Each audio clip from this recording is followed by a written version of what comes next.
What's up, you guys? What's It's up? Natalie. It's Josh.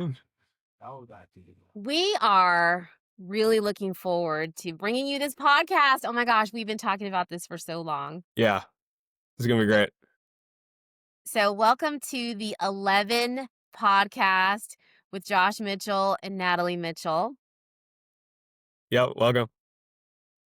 And we want to give you guys some background hmm as to how we came up with this idea. So, you guys, I mean, if you follow me, you know who I am. I've been running my entire life. And when I had Josh, I w literally was running with him while he was in utero, and and then had him and started running with him in the jogging stroller, so it's safe to say we've been running together his entire life, Yeah, and as you know, I've seen him grow as a runner and seen myself grow as a runner, and so much time has passed, and in this past year we started talking more and more about it would be very cool to introduce to you guys what an inside view on a teen running at the D1 level and how he got there and what his training looks like and goals and objectives. And also looking at it from a master's runner's point of view and my goals and dreams and how I'm gonna get there, and we merge the 2 together and just have these weekly conversations, and we also like, sprinkle in some talk about the running world and running news right. and all of that, so I'm not gonna do all the talking.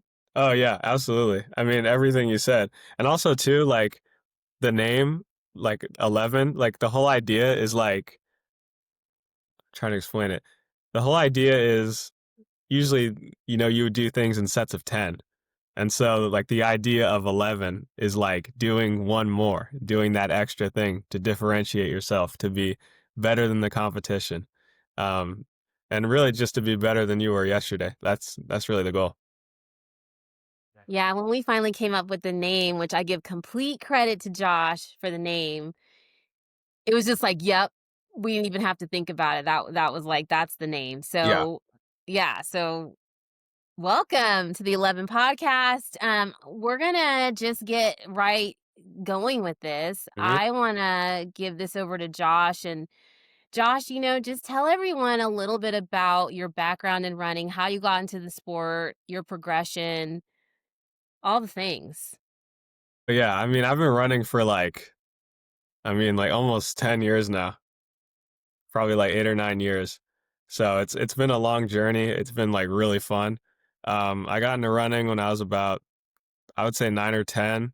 Um, like I still remember the first kind of like moment when I was like running at this like we had like an Olympic day at our elementary slash middle school, and it was basically like a field sports day like for fun at the end of the year.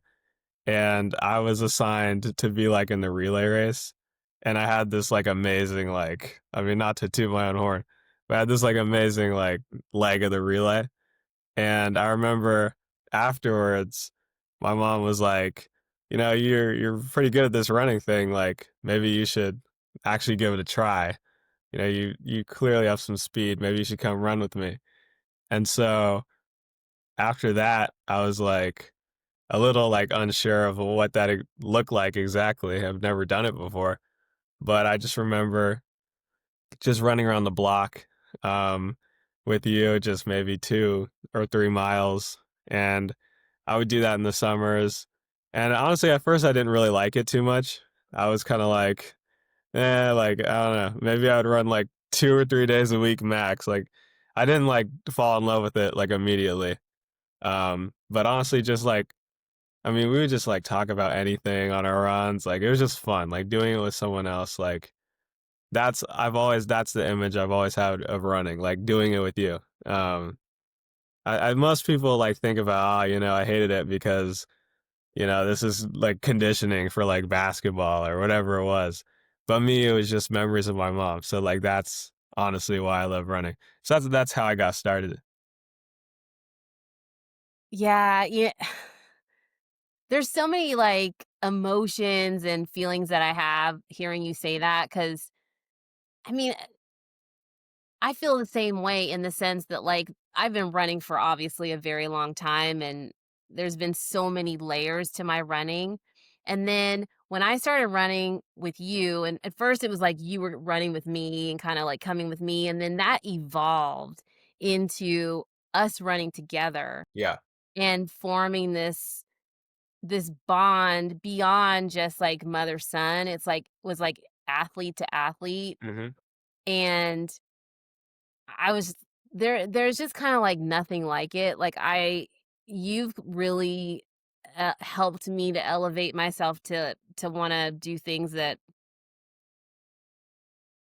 I never thought I wanted to do. I mean, I've always had big goals, but, like, seeing you go in your progression and, like, your ups and downs and highs and lows has, like, inspired me more than, like, you'll ever know. Um, and I think it's cool because, like, I love this concept of us doing this because I know there's so many people out there that have kids that are runners, and maybe you're at the point right now, whoever's listening, maybe you're at the point where your kids are really little and they're running around the neighborhood and you don't know if they're gonna want to run cross country and track. Maybe they're running in youth club right now and you're gonna wait to see how they love the sport. Yeah. Maybe they're in middle school, maybe they're in high school. Wherever it is that they are, we just felt like it would be cool to share our story and help people along the way by sharing our journey with all Absolutely. of this. Yeah. Yeah. Uh, tell everyone about I mean, there's a lot to tell, but why don't we start with senior year cross country and track and, like, how what that was like for you and how you navigated through the recruiting process for Yeah. college. I feel like senior year was really like a little bit of a breakout year for me. Not that like I was getting, a ton of recognition or anything like that. But just for me personally, I had dealt with like a lot of injuries before that. And so senior year was really the first year where I felt like, especially in track season, late track season, I really started to feel like, okay, like I can run consistently. I can run like pain free, like for the whole year. Not like missing out on whatever because of injury or anything like that. Um, so, I mean, I put down some good times, in cross country, the 5K, also in the 1600, and the 800. Those were my favorite in track. But the recruiting process was definitely, like a hard process for me. It was not a cakewalk. It definitely took like a lot of like, perseverance and just figuring out, okay, like first it started out with, you know, what do I want in a school? Like, who am I going to email? Who am I going to target? And after that, it was just email after email, a lot of like, you know, either, you're not quite there yet, you need to run these times. That was very rare to get an email back like that. Um, but that was better than like, no response at all. I spent a lot of time.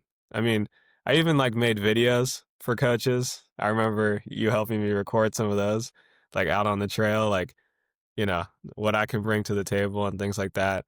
And yeah, but in February, I committed to CBU, which was like honestly such a blessing after like a ton of like, I mean, yeah, I mean there were definitely points where I was like where is this gonna go? Like, am I gonna run in college?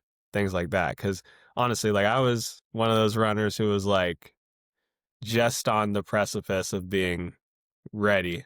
Um, in terms of like, my speed for the D1 level. I obviously wasn't like a top talent, but I was obviously pretty good.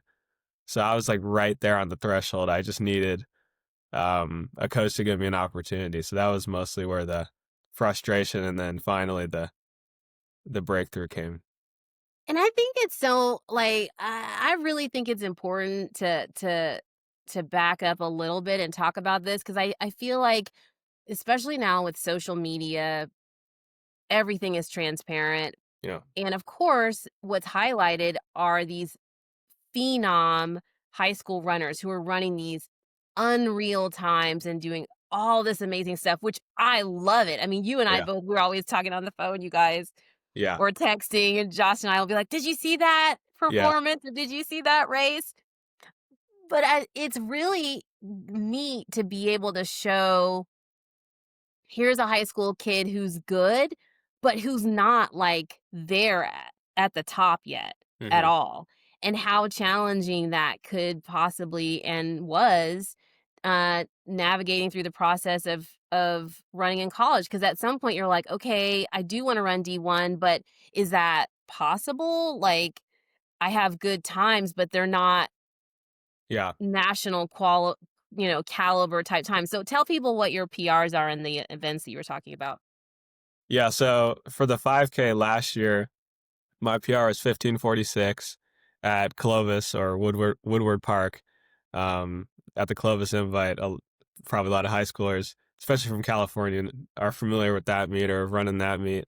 And then on the track, my 1600-meter PR was 4:23, and then my 800-meter PR was 1:56. I also had a 3200-meter PR of 9:46. But for the record, like, definitely not one of my strong suits or favorite events. You definitely know that that's not one of my favorites. I But yeah, know we that's where kept I trying to, was. like, to convince Josh to lay down another 3,200-meter time during the spring of senior year, which was just 6 months ago, Hmm. but it wasn't your favorite, and I thoroughly believe, and I know you do too, like, you gotta do what you love. Yeah. I mean, that was definitely a pill that I think you probably should have swallowed because it'd been good to get that on your resume, but, I mean, yeah. I mean, to be fair, like after running the AK in college, like 8 laps on the track is nothing. Like when yeah. you go from running AK, like I don't know, it's just it gives you a different perspective. Like it's just it's a different ballgame. So it does the 3200 doesn't seem that bad anymore. I can't wait to talk about the 8K, but But we yeah, can't jump ahead. yeah, yeah, Okay, we gotta go back a little bit to, you were talking about the recruiting process, yeah. and, give us a little more detail about CBU and, like, because you had met with some other coaches, and you had been on a Hmm. recruiting trip, and you had, like you were mentioning, had sent out a bunch of emails, a lot of emails, a A lot of lot of emails. phone calls. Yeah, a lot of phone calls. I want to What speak would to that you too. Yeah, talk about that. Okay, first for the phone calls. Um, if you're like a high schooler listening who like is thinking I want to like do this at the next level, I would definitely say do the phone call or do the phone calling. That's something that one of my like previous teammates from high school did. And that's kind of how I found out about it via you. You were telling me, oh, this guy, he that's how he was able to get this opportunity. He was phone calling coaches instead of just emailing them. And that's honestly how I got through to Coach Sean Smith at CBU, was via phone call. And then he emailed me from there after, he listened to my voice message and things like that. So like, don't sleep on the phone calling. It's a great way for the coach to actually hear your voice and hear like, your inflections and kind of your passion. It's different than just looking at an email. So I think if you can do both consistently and multiple times, uh, you know, um, there's something to be said about reaching out to the same coach like multiple times because sometimes they're just not going to see the first time. They're going to be busy. It's like a very like busy, rigorous job. So And yeah, I there want. are so many diamonds in the rough. Mm-hmm. I mean, for every Josiah Tostinson and Jane Hedegren, Yeah. there's a Josh Mitchell or a so and so out there that's a diamond that's not quite at its brilliant shine, but it just needs more development and a little more time to get there.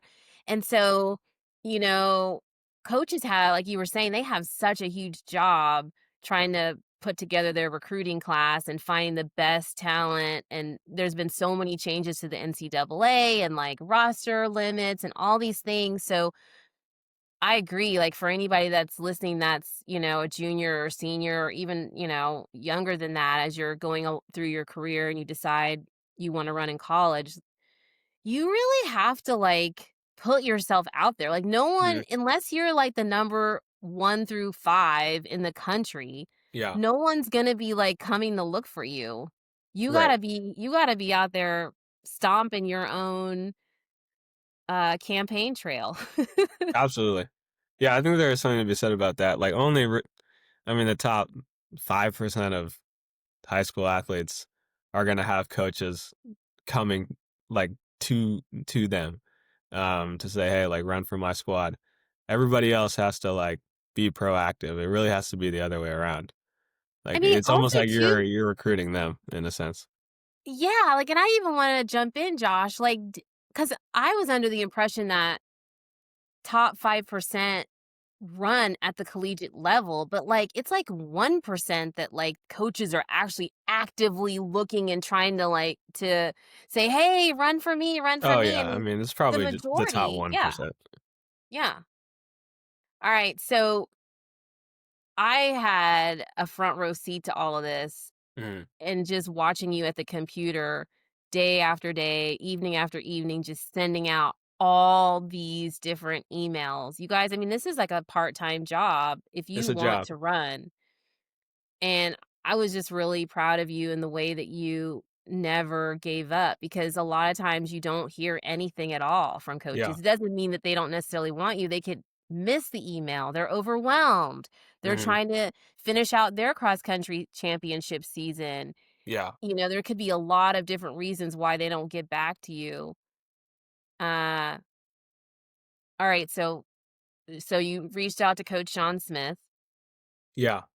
And, I mean, that was exactly the case. They were at nationals at around the time or probably a little bit after I made the initial phone call, and so by the time, you know I mean, obviously, it goes to their inbox or voicemail immediately, but, you know, in between gearing up for nationals and then actually being there, he didn't see my email. I mean, I didn't get or my phone call, I didn't get an email back from him until February, and he was like and one of the first things he said actually was like, "I love your persistence," like, 'cause I called him and then I emailed him and he saw both and he was like, "That's one of the things that really stood out for me, or to me, is the fact that you kept, like" this is actually on the call, that I had with him, but he was saying, you kept just, um, staying persistent and, not giving up on what you wanted, and that was something that stood out to him. So I'm glad I did everything I did. Yeah, that was really it was so eye-opening because we knew that you were gonna end up somewhere Yeah. because we knew how passionate you were and continue to be about the sport, and that's one of the things I love about your journey is, like, your work ethic is unmatched and unparalleled and just your persistence and, like, you're one of the athletes that I know and I'm speaking of this from athlete to athlete, not Mhm, mother to son, but that I've seen you get knocked down, and, like, I know you're passionate about the sport because you just keep getting back up, getting back up, getting back up, and it hasn't been this, like, easy, beautiful bed of roses journey, not that anybody's journey is, but I feel like you've taken a lotta, like, kicks and hits, and, like, you mhm, just keep getting back up, and that's what's I mean, that's what makes your journey so special. mm. Thank you, thank you. Well, okay, so I had the honor of being on the call. I told myself I was gonna be completely silent, and I Mhm. was Yeah, yeah. during your call with Coach Sean Smith at CBU, and then we went out to a recruiting trip, for a couple of days, and you got to see the campus Mhm. and decide tell us about that. Yeah, so, I mean, the cool thing was I had been on a recruiting trip before, so it was definitely, like, a nice feeling to know what to expect, um, and, have a feel for what it was gonna be like, but, yeah, after the phone call, I mean, it was a very quick process. It was all right, let's schedule the visit. Let's schedule the recruiting trip. I honestly couldn't believe it. I knew it was gonna go well if he wanted to actually sit on the phone and call me for an hour. But I didn't realize the speed of how everything was gonna progress. So we got the info for the recruiting trip, and then we drove. I remember driving down to Riverside, and yeah, I mean the trip was great. I got to tour the campus. I got to meet all the different coaches. We got to see, I got to see the facilities and everything. You and Dad were right there with me, and yeah, we got to like even eat at some of the spots, the guys like to eat at on campus, and just get a feel for what everything is like. And also, the unique part about my trip was it was an overnight one. So I got to stay in the dorms with the guys, with my future teammates. So that was something cool. I actually got to get a feel for what it was like to sleep in a college dorm for the first time at the time. And yeah. So it's safe to say that you had quite an exciting last year because you guys, you went from winning the Mhm. state championship for cross country, which I love saying that out loud because that is like something I remember being there and I Mhm. had the honor of being the assistant coach, Yeah. which that was so cool to just be a part of that in that manner. But I remember looking at all of you, Mhm. all the teammates, and looking and just thinking like they're never going to forget this moment. Like Never. you'll be 60 years old and you'll be like, remember when we won the state championship for cross country in the state of California, which is Yeah. arguably the most competitive state that we have because it's so Yeah. big and there's so much talent. I guess I want to know what were the range of emotions from, having this successful cross country season Mhm. and then a little bit of pressure of like, where am I going to go to school? Where am I going to get Right. recruited? And then it all coming together. And Right. by late February, it was all wrapped up. You knew where you were going to go. Mhm. Yeah, so we won the state championship in late November. And so it was honestly just that whole, I mean, even the whole week leading up to the state championship, that final race, it was really like a bittersweet moment. Um because obviously, you're a senior, this is the last time you're going to be able to do this. Um and two, like you're in this position to bring home a state title, which is something that not a lot of teams are able to do, even good teams. And so, yeah, it was like the nerves, like the range of emotions of like, this is going to be one of the last, or potentially the last cross country race with the guys. And then after the state championship, I mean, obviously once we won, it was like amazing. You're on that high. And then afterwards, it's like, okay, like what's next? Um, like for me personally, feeling that little bit of pressure of like, where am I going to go to school? And I think something a lot of people don't realize is like a lot of seniors commit, whether you're running in for, or whether you're competing like in college sports or you're just going on for academics, a lot of seniors commit in the spring. And that's something that I didn't quite realize. You kind of think, oh, by December, by January, everything is wrapped up in a neat bow. Everyone knows where they want to go. The amount of people I've known that didn't commit until like February, March, April, a lot of people. So I just want to put that out there to like ease some nerves if you don't have it all figured out in November. Yeah, and again, I go back to social media because what ends up happening is I think a lot of kids see the kids that get the early commits that, they commit to a school and they've been recruited very heavily, very early, sometimes Mhm. even before their senior year. Oh And yeah. so then I think kids and parents see that and think, oh my gosh, like, wow, that person is already committed to go to X school. Like, Yeah. and I know for us, we were we were still, like, in the summer before your senior year, we were completely relying on your fall cross country season to Oh be a yeah. showcase. absolutely, because I mean, really, yeah, I mean, that whole cross country season because my PRs before that were like 16:10 in the 5K, at Woodward, and then, like 4:33 in the 1600, and the 800 was like 2:01. So those are quite off, what most coaches are going to be, at least at the D1 level, are going to be looking for one of their runners. So it was, you know, I knew I had to train really hard in the summer so I could get much faster, so I could actually have some times to like say, hey, this is what I can do. So Yeah, I think that's a slippery kinda slope because from the athlete's perspective and from the parent perspective, because you don't wanna put pressure on your athlete where it ends up not being fun anymore. oh yeah.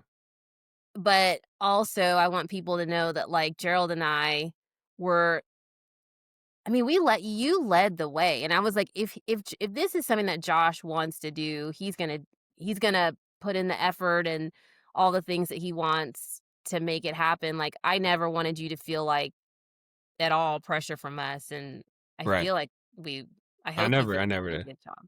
Okay, good. Yeah. So it was really fun to just see cross country and track.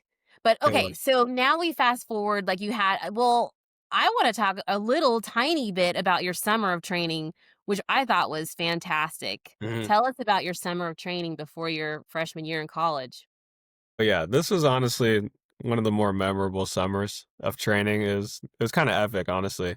Because in high school you're used to like being with your teammates, being with your coach, but the way it's scheduled, or planned out in college, like per the NCAA regulations, is college coaches can't officiate practice, cross country practice over the summer. So it's literally just you. Um, in the season, it's like 20 hours a week.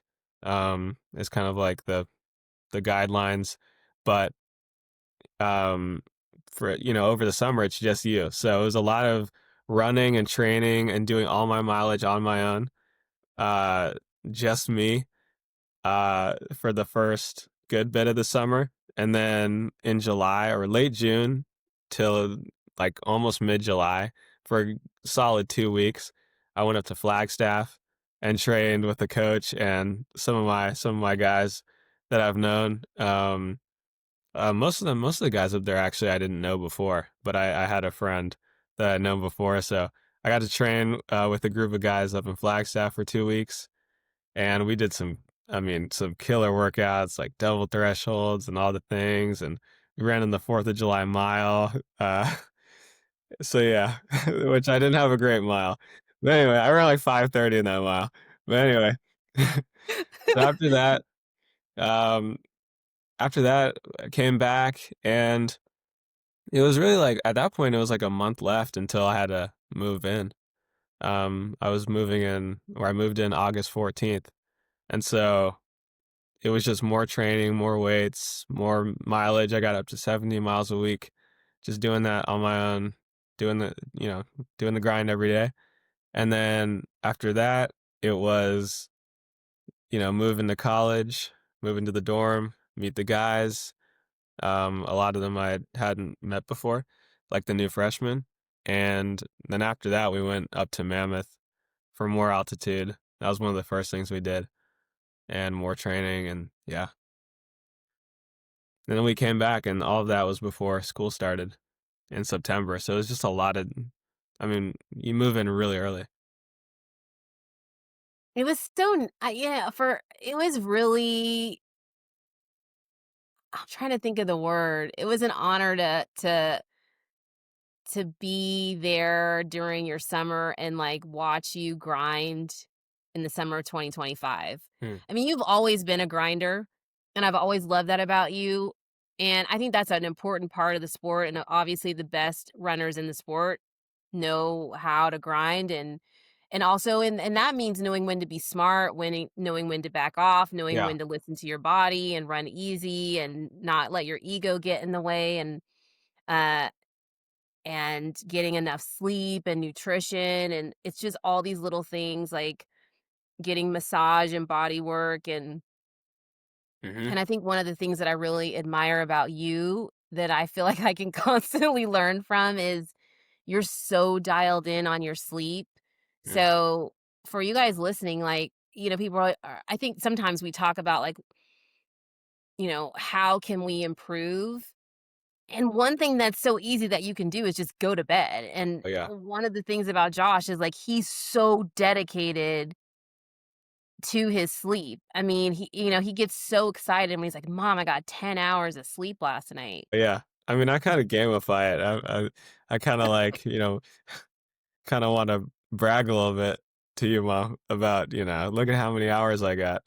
I'll definitely do that. But I think it's just it just matters so much just to say, like, "This is when I'm going to bed." Like, don't decide it the day of, like, you already know. I mean, the moment I wake up, I already know when I'm going to bed that night. So it's a non-negotiable. It's like, all right, I don't care what I have else to do. I'm just gonna cross my fingers and let tomorrow Josh deal with it, and I'm going to bed. Like if I have to say we have a workout and I have to get up at 5:30, I'm going to bed at 8:30. I need 9 hours minimum. It's not even a negotiation. Anything um, more than that is just a bonus, but it's got to be 9 hours minimum for me. Yeah, and obviously, compounding that over time along with everything else just helps to elevate you to the next level, Mhm. and Absolutely. this constant, uh, road to getting to be the very best athlete that you can be, and that's really cool to see. So, okay, so tell us, I'm trying to think if I missed anything about senior year, but Yeah, I yeah. think you covered so much. Yeah, I mean, obviously there's so many details, but There's that so was many that details, was the good. overview. Yeah.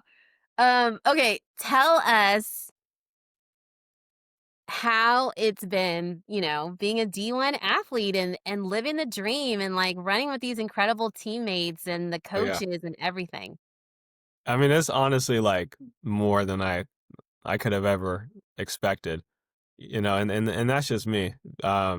That's just kind of who I am. Like I love the grind. I love going to bed early, getting up early. Even the boring stuff. I mean, just doing it with other people, guys that you actually enjoy spending time with. Yeah, I mean, just makes all the difference. Um, and so, yeah, I mean, it's a very like someone from the outside might say boring, but for a runner, like if you want to be good, that's the only way to do it. And yeah, honestly, like I feel like I've adapted pretty well to it, like faster than I expected. Um, Obviously, there's still a long way to go. I'm just getting started, but even little things like just the moving into college. Like I always imagined, like as a little kid, like what is it gonna be like? I'm gonna be so sad, like, and obviously, like I miss you guys, but I'm not even sad. Like I really enjoy it here, and I didn't think the transition would be so smooth. I mean, it helps being on a team when you know the the 5, 6 other guys in your dorm are all doing it too for the first time, um, and they're your teammates, so that really helps. Yeah. I have it's been like it's been so joyful for me to see you transition so easily, and I think that's a testament to the school, the team, just everything because, you know, we will mostly text, but sometimes we chat, and sometimes Yes, I yes. get the honor of getting a FaceTime. Of course. But you always are so I think there's, like you're just so calm, and, like, you just seem so centered and joyful, and, like, there's this, like, inner peace, and you just seem like after all of the it's a tumultuous process trying to find the right university Oh, yeah. to fit That's a with big and that deal, yeah. will you want and that they want you and all of that, and then to finally have that set aside and pick your university and be so happy is like, "Oh, Yeah. this is the best." Yeah, yeah, absolutely, absolutely. And that's kind of what I mean. If you want to talk about senior year again, that's I mean, I've never felt so much like relief. Like senior year, like when you commit, and after all that, you finally find like where you're supposed to be. Just like it feels good. Like even just waking up and going to class, like it feels good. The birds seem to like chirp a little more sweetly. Maybe you start caring less about your homework. I wouldn't recommend that, but it happens.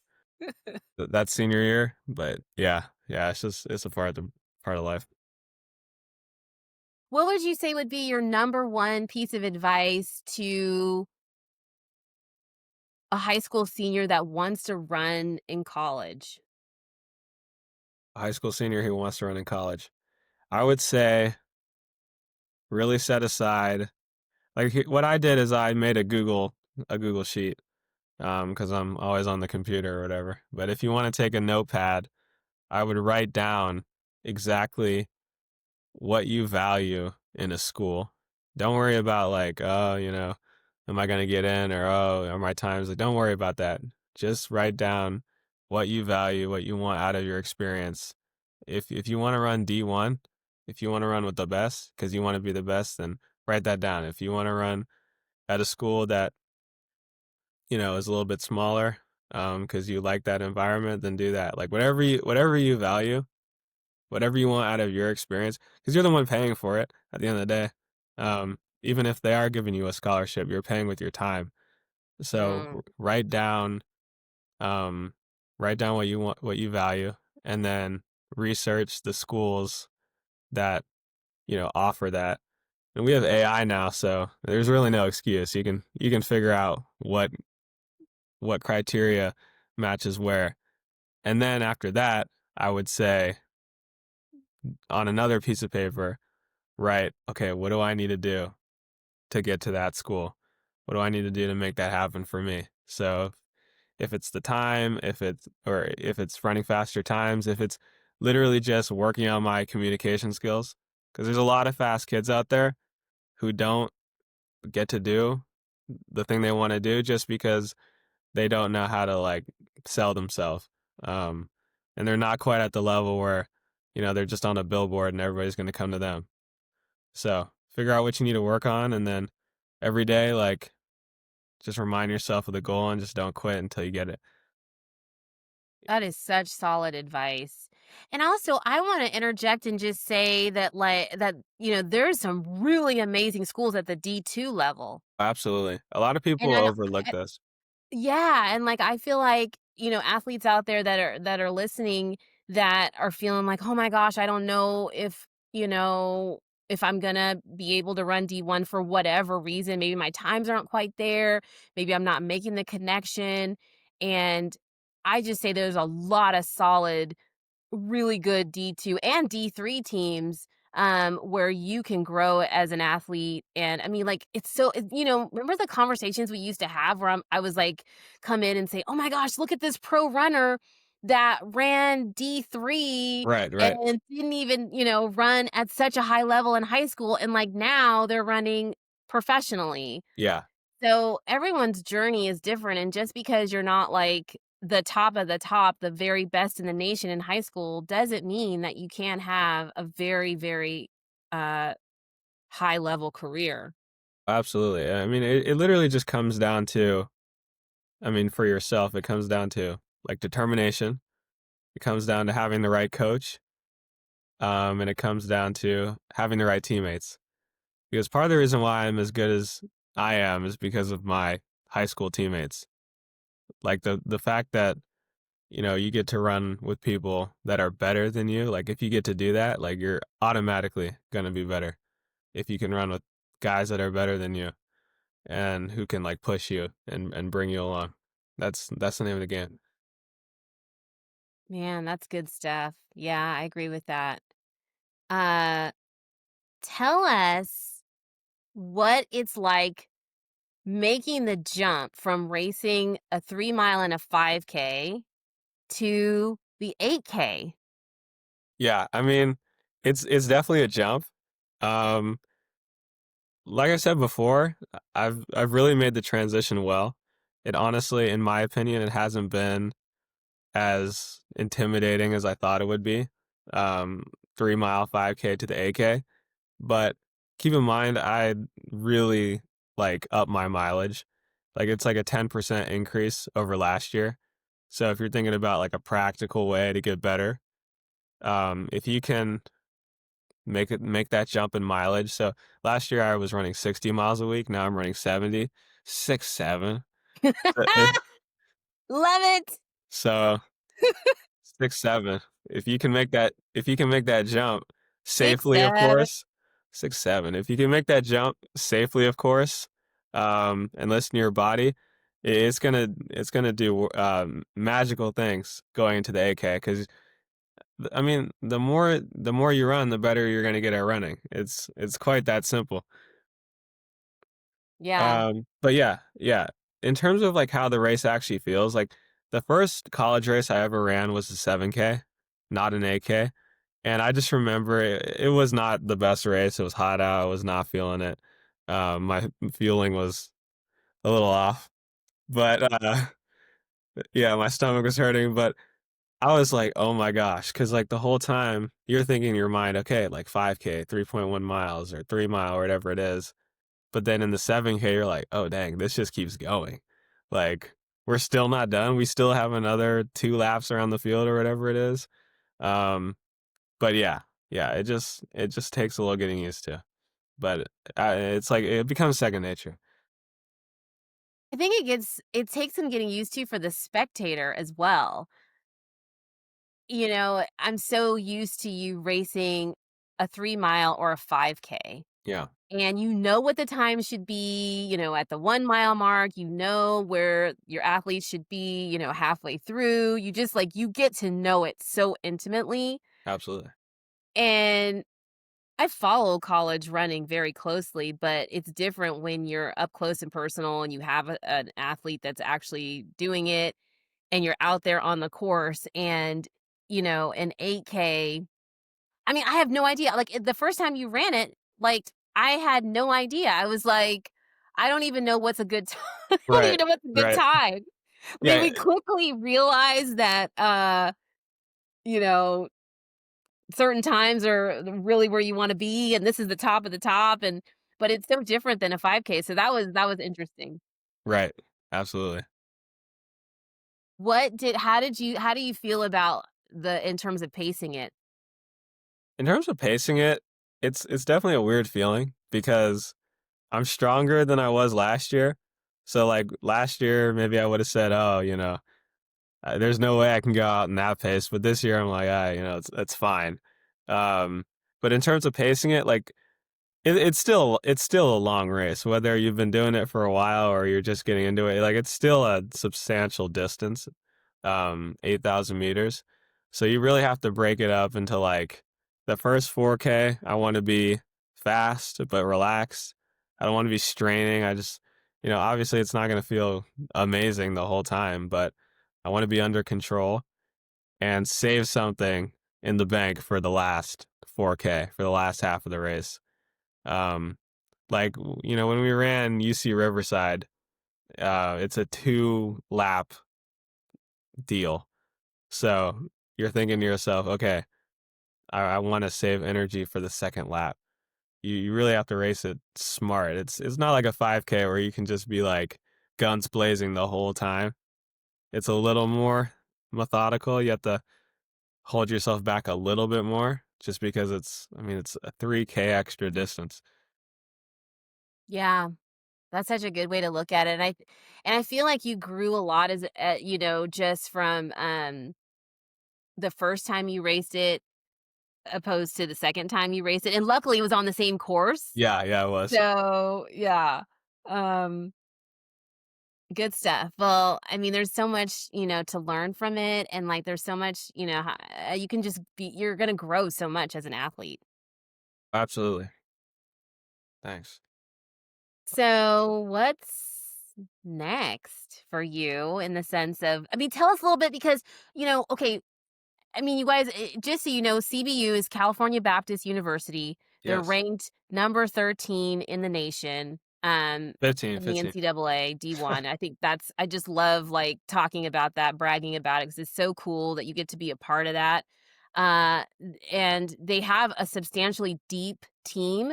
So as a freshman, you won't be going to the national championships, which are coming up. But like Mhm. I we have to talk about this for a minute. I mean, you have your teammate is Valentin Soka, who went to Yes. the world championships in Tokyo. And what place did he get in the 15th, 5K? 15th. 15th? 15th. Yeah. I mean, was it the 1500? No, it's a 5K. 5K. Okay. Okay. I mean, like, you gotta talk about that. Like, he's But your yeah, yeah, teammate. we Like, could you hang totally out talk with him. about that. You train with him. I mean, with him is a interesting word. In You the know, same yeah, I mean, realm. yeah, he makes sure to get hi Josh on the back of his head because that's what I'm looking at usually. Um, but yeah, it's honestly really cool to train with not just him but like a bunch of guys who are like really good. Um, it's like it really does bring you along. Um, so yeah, it's been a cool experience. And honestly, like the first time I really interacted with him was like over the summer. We were playing like sand volleyball on one of the courts at school, and like he's just like such a chill guy. Like obviously, he looks like a runner. He's got the build. He looks the part, but he's just like he's a very like he's more on the quiet side. And he has fun. He's like just a silly guy, like making jokes. He's just like anybody else. So like, yeah, I mean, like nothing intimidating at all. Like, I mean, just a real homeboy, honestly. So I think that just shows like the only difference is like just the years of hard work that separates any great runner from the rest. It's nothing. There's really nothing. Obviously, the mentality. You got to have the mentality, but there's really nothing like extraterrestrial about it. You know, it's just about getting up every day, doing the work, doing the boring stuff no one else wants to do. That'll get you to the best places. So yeah, and also running workouts behind him and with the other guys. I mean, it's crazy, like so fast. I think that's really the biggest difference between high school and college is like there's just more fast people. Like everybody on the team is fast. It's not like, we got two guys or four guys if you're lucky, five guys, whatever, who are like up at the back and everyone else. Like everybody on the team is fast. Like everybody's good and everybody wants to do it. So yeah, it's crazy to see like someone run like I don't know mile repeats and every mile is like 440s and it's like and that's like tempo. I don't know. It's crazy. Yeah. That's such a yeah, I agree with you, and we've talked about this, so much, like, just chatting about the sport and all the great athletes. It's like, when you get to the, collegiate level, it's everybody is good.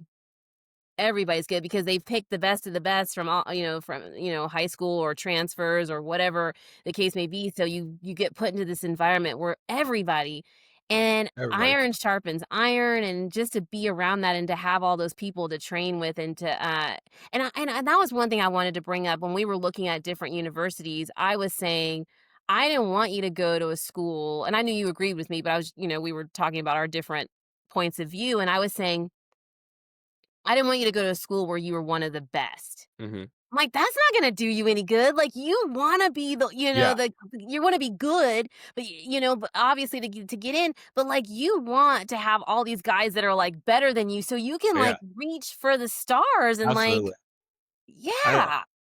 I like the quote where it's like you're the average of your five closest friends. Um, so like whatever environment you're around, you're gonna be about the average of that. Um, maybe the best if luck favors you that way and you work really hard. Um, so yeah, if you're in an environment where everybody's really good, you're gonna be really good. So I knew that, and that's why I wanted to run at the best place that I could, Yeah. and a place I actually enjoyed too, obviously. Yeah, the campus is so beautiful, and well, tell everyone what you're, majoring in. But yeah, I'm majoring in finance, so that's Yeah. really fun. I'm taking some fun classes for that, and yeah, we're really enjoying it so far. You know, in life, when we end up in certain situations, I just when I think about you, I always just think about earned, not given. Mhm. You've worked so hard to get to this point, and, there's so many kids out there that work so hard too, and so, if you're a parent or you're an athlete, uh, listening to this, just know that, like, your hard work and your dedication and your consistency over a long period of time is going to pay off. Yeah, Uh, well, absolutely. yeah, and everybody's timeline is different, and just because you're not getting whatever you feel like you wanna get out of the sport right now doesn't mean it's not gonna happen. It's just gonna happen when it's your time, when it's right for you and your body and your situation and everything. Okay, so the plan for this conversation was to do half about Josh's, journey and what he wants to do and what he has done and where he's going in the sport, and then the other half was supposed to be about me, I but we're was not starting gonna do that. I was starting to think, like, are we gonna save you for episode 2 or, We're like, gonna save me for we episode gotta 2. get This to is you? gonna be we just, like, changed this right in the middle of this. I'm like, "This is gonna be about Josh, and then we'll do another episode about, like, my running and what I wanna Oh, do," but I'll be interviewing you next time, you interview me. 100%. And then, also too, you guys, we do wanna talk about, as we go on in these episodes, we will talk about, news in the cross country and Mhm. track and running world and, like, what stands out and what we're loving for the week. We don't wanna make this too long, so we'll definitely do that in a future episode where we'll insert some news about the sport. Yeah. But, uh, I want you to tell everyone before we wrap this up, like, what are your goals? 'Cause you're still, like, this new freshman. Yeah, What are brand your new, brand goals new. for freshman year going forward? Yeah. So, um, kinda like what we touched on before, my cross country season is pretty much finished at this point. And that's not in a bad way. That's just because, you know, I mean, if you're not on the top roster, it's like, you race. I mean, I've raced 3 times, which is And you have good, another race and coming and up. I'm gonna get to that, I'm gonna get to that. Okay, okay, okay. And but I was gonna say it's much different than high school just because, in high school, it's like you're gearing up for November at this point. You're gearing up for the postseason. But now it's like, it's pretty much a wrap. So it definitely feels like, oh my gosh, what's happening next? But I do have another race coming up. I have a 5K time trial coming up in like 3 weeks. So I'm excited for that. My goal is to break 15 minutes at least on the track in the 5K. I know I can break 15, but I just say that just to have something tangible, and then really just see how far under 15 I can run is the goal. I know you can, and, when I know you've mentioned Woodward Park a couple of times in Clovis, which is a big course for us here in California, and it's a tough course. And I think it's the times are gonna be so different from when you ran a 5K on that course to running a 5K on the track and then on the roads at whatever point in your life. Right. But yeah, it's gonna be so cool to see you, burn up the track in that 5K, and it's Yep. been a real treat to watch you race as a freshman, and, we're Thanks. recording this, you guys, on October 21st. So, like Josh was saying, I mean, for high school, like, they're in the middle of it, which Oh, it's so yeah. funny. Okay, I have to say this really quickly. So I'm Go watching for it. all of this, all these high school kids on social media, and a lot of them are east of the Mississippi Hmm. or in the Rocky Mountain states, and so a lot of them are getting ready for their state meet Yeah. or, they do their state meet, like, toward the end of October, and, like, California is so different. Like, we are still in the very middle of our season. We don't have league finals until the first week of November, and then Yeah. we go into the postseason with Yeah, and it's CIF prelims, prelims and finals. finals Yeah. in November, and then we don't have the state meet till the end of November, Yeah. which doesn't give us much time to, like, run, at our top best for, like, NXN if you get in, and Foot Locker, which is now gonna be Brooks. Yep, yep. So, that's a very interesting we always talk about this, Josh, like, Mhm. how is that really, like, apples to apples? Yeah, yeah, I mean, it's honestly crazy. It gives people in the East and the South and whatnot a little bit of an advantage for, like, the NXN type races, because you've had all that time to rest, and, just train, and gear up, but for California, not only is the state meet later, but before that, I mean, it's league finals, and then you have prelims, and then you have finals, and then you have state finals. So it's like 4 rounds of this. It's really fun, but you're pretty like tired at the end. And it's like Yeah. every weekend it feels back to back to back. Yeah, it is really fun. It's a lot, but it's really fun. Okay, we are so pumped about this new podcast. I want you guys to know Josh and I have been on runs together talking about this podcast. We've had meals together. We've had phone calls talking about this podcast and, what we want to cover and where it can go. And so we're so happy you all are here. We are two athletes that absolutely love this sport. I think we both can say we've poured our lives into the sport and we have no intentions of stopping. And so if you love running, you're going to love it here. You're going to get to see Josh's point of view from a D1 athlete, and you're going to see my point of view from a master's athlete. We're going to talk about our training, our nutrition, our ups, our downs, our goals, our races, and running news. Hmm. So stick around. Stick around. It's gonna be cool. All right, go get some dinner. Yeah, yeah. I'm hungry.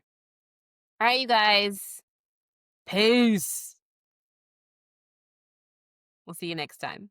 Bye. Bye.